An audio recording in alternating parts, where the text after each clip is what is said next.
Hi, my name is Josh, also known as Yoshi Bet J. I'm a digital marketing expert, and in this video, I'm going to be sharing with you the 5 metrics that you need to be focusing on your Facebook ads so you can get more results.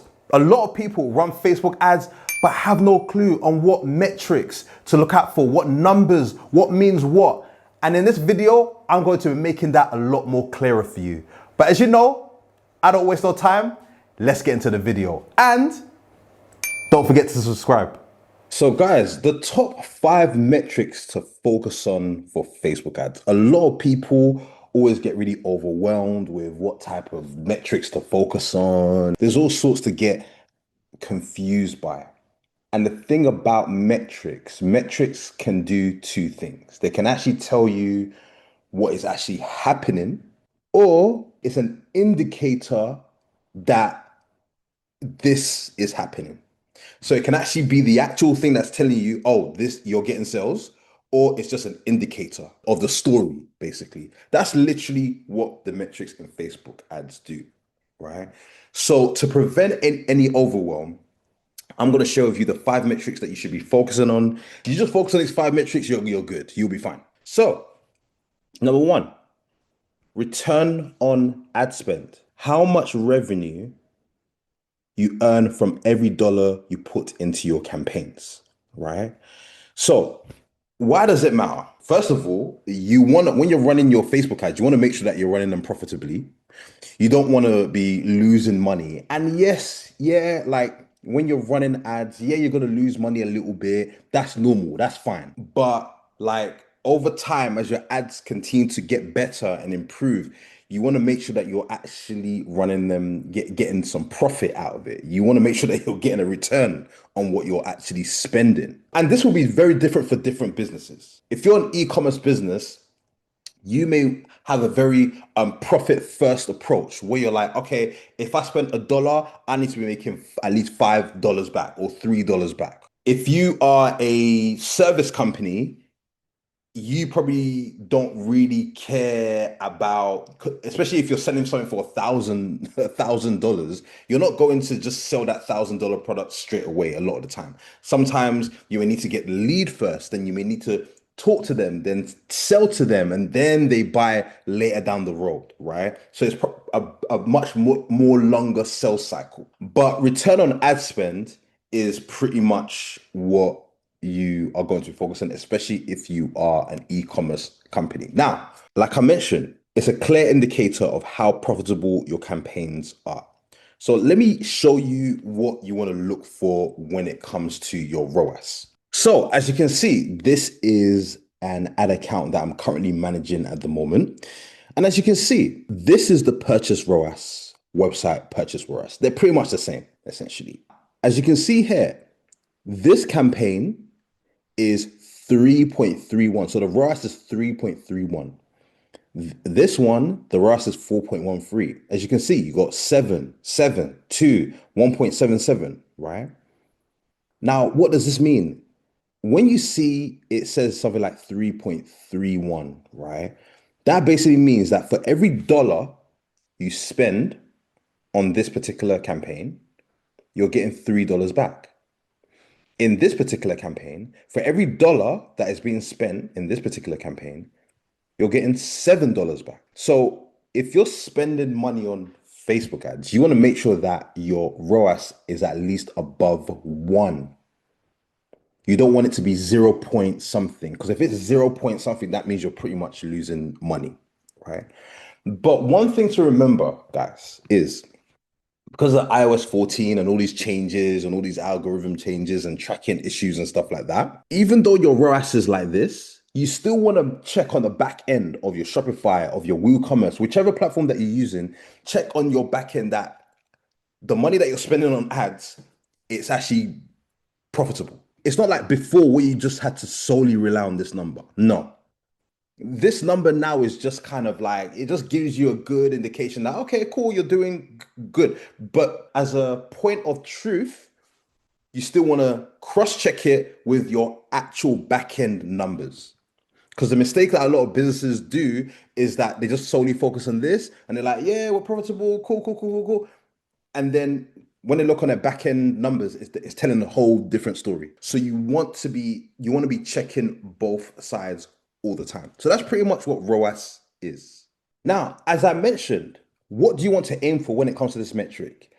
It depends, because like I mentioned, if you have a service business, you're not necessarily going to be optimizing ROAS, really, right? You just care about getting leads in. You may be caring about the cost per lead, but not necessarily the return on ad spend, right?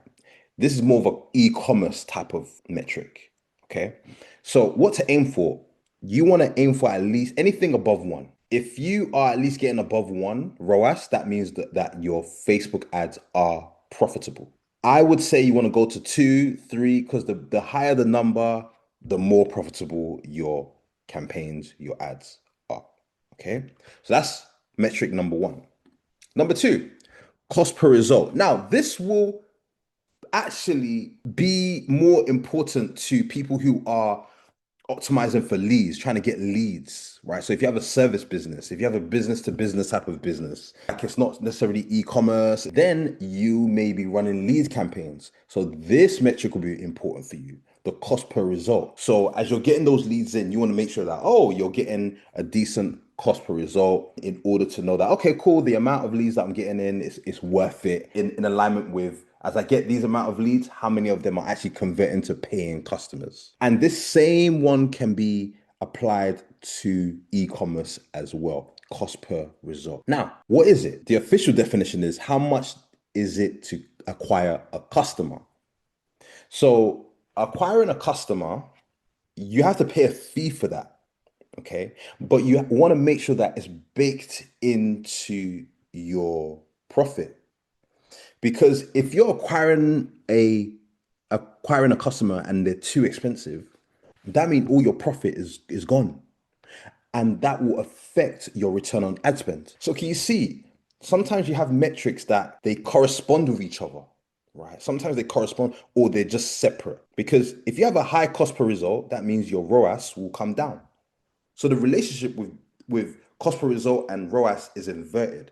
So if one goes up, one goes down. Cost goes up, ROAS goes down. ROAS goes up, cost goes down. Why does it matter? It shows how efficient your ads are at getting the customer to buy. Now, when cost per result is high, that means that there's probably some changes that need to be made.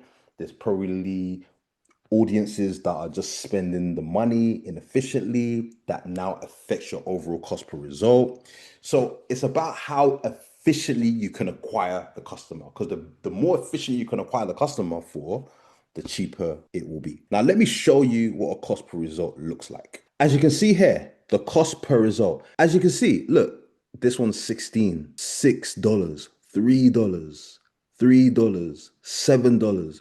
This campaign is costing me $3 to acquire a customer. This one is $3 as well. This one's $7. This one's $8. This one's $5. Now, you want to make sure that you have a number in mind of how much you're willing to pay to acquire a customer. If you're selling $1,000 product, right? If you acquired a customer to buy that $1,000 product for $5, oh, you're laughing. That's amazing. But you have way more of margin to eat into. If you acquired that same customer to buy that $1,000 product for just $100, that's still great, because it's not going into that thousand. But if you acquired a customer for 1,000 and they ended up buying $1,000 product, you've not made any money. You've pretty much broken even. So that's what I'm saying. You want your cost per result to be as low as possible. But you also want to keep in mind the CPMs, the cost of advertising is getting more and more expensive. So it's not always going to be low. There's going to be fluctuations, right? But there are things that you can do in the ad account in order to ensure that your cost per result remains low. Now, when it comes to this metric, what should we aim for? What to aim for? It depends, but it should be below your average profit per customer. It shouldn't eat into your profits too much, right? Because again, there's no point if you're selling $1,000 product and you're acquiring that customer for $1,000. Where's the margin? How are you gonna grow? How are you gonna scale up your ads? Number three, outbound CTR. Outbound CTR. What is it? percentage of people who clicked your ad to leave Facebook to come to your website. Now, people will say to you, oh, CTR. No, I don't even look at CTR. I look at outbound CTR. Let me show you. Now, as you can see, this is outbound CTR and this is CTR. What's the difference? Outbound CTR is when people click on an ad to leave Facebook. So they click to actually leave the Facebook platform. It could be Facebook, Instagram. They leave to that platform to go onto your website. That's outbound CTR. But a lot of people make the mistake of just focusing on CTR, this one right here. Because the thing about CTR, it tracks all type of clicks. So sometimes people will look at an ad, they will click on it, they'll go to the comment section, they'll probably like a few things. Facebook is capturing all those clicks. So this metric is capturing any type of click on the ad. Whereas this one, this is more intentional. So it lets you know that, okay, cool, the quality of the traffic, it lets you know if your ad is actually compelling enough for people to want to leave Facebook, because let's be honest, people don't go into Facebook or Instagram to be sold anything. They go in there to stalk, to look at friends, to look at celebrities and news and be entertained. That's what they care about. No one goes on there to be like, hey, I'm looking for something to buy. No. So if your ad is able to make them click on it and they know for a fact they're going to leave, they're going to stop their scrolling to leave to go onto your website, that's a much better metric to pay attention to. And the thing about this, the CTR, is that it's usually inflated because it's tracking all types of clicks. Like this one, 3.83, but 4.87. Look at this one, 5.93%, but this one's 11.90. Like, look at the difference between the two. So I tend to focus on this one because as this is better truth teller of how quality my audience is and how intentional my audience is in terms of checking out my offer. Now, why does it matter? It shows how effective your ad is at getting attention and getting people to take the action to click. It's more of an intentional metric. Now, what to aim for? You want to be above 1.5%, above 1.5. If it's below, that means that your ad is literally not even getting people to click on it. That means it's not even getting people to stop scrolling. And in this time where there's so much distractions, you got TikTok, Instagram, there's so much happening, right? You have to fight harder for the attention of your audience. You have to. And if they're not hitting this number or above, you got to look at your creative. You got to look at your ads and see how you can make it more impactful where they see it and they have no choice but to click on it. So that's number 3. Outbound CTR. Number 4, purchase rate per landing page view. Now, what is it? This shows how efficiently your website converts qualified traffic. So basically, when they land on your page, how efficient and how quickly can they convert that person that's landed on your page to buy something from you? It says here, people who actually wait for your landing page to load into customers that buy from you.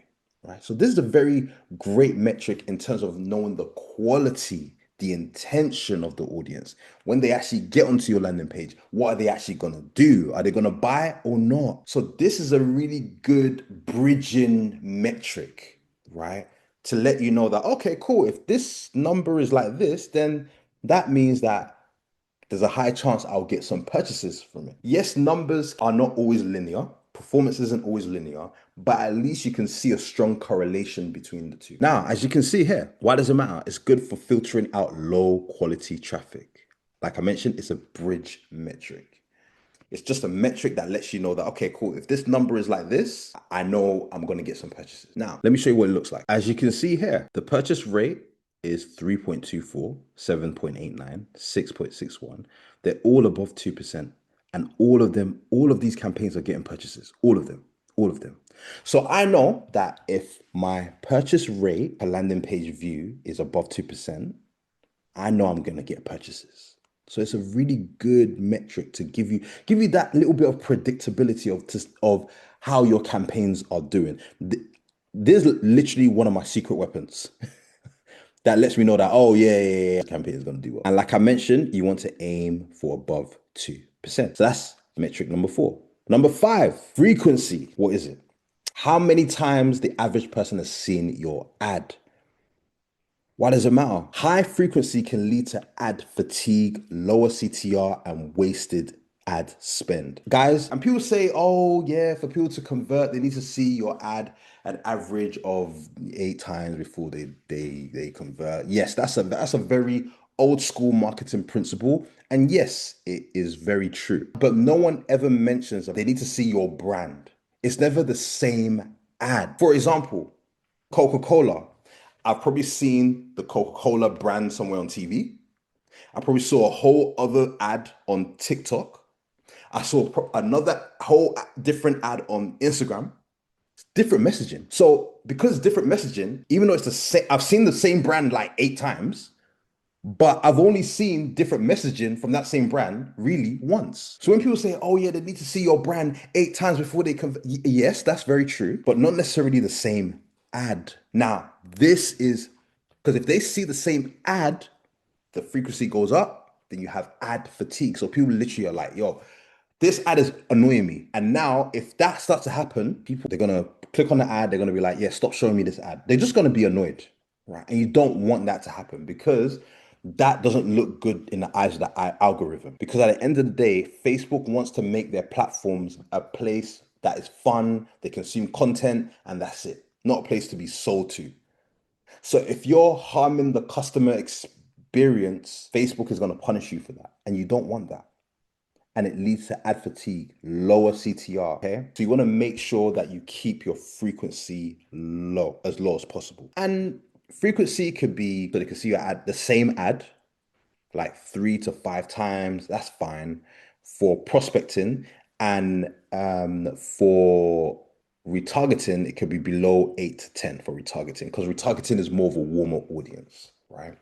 So that's what you want to be aiming for when it comes to frequency. Now, with frequency, it's something that you have to really keep your eye on because if your frequency is too high, that's when you got to change the ad, you got to change the message. So guys, those are the 5 metrics you want to be focusing on when you are running your ads. So just to summarize, you want to focus on the return on ad spend, cost per result, outbound CTR, purchase rate per landing page view, and frequency, right?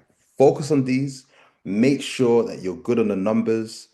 Try to improve. If there's any numbers that are not hitting the benchmark for you, try to improve on those by maybe changing the audience, the creative, the messaging.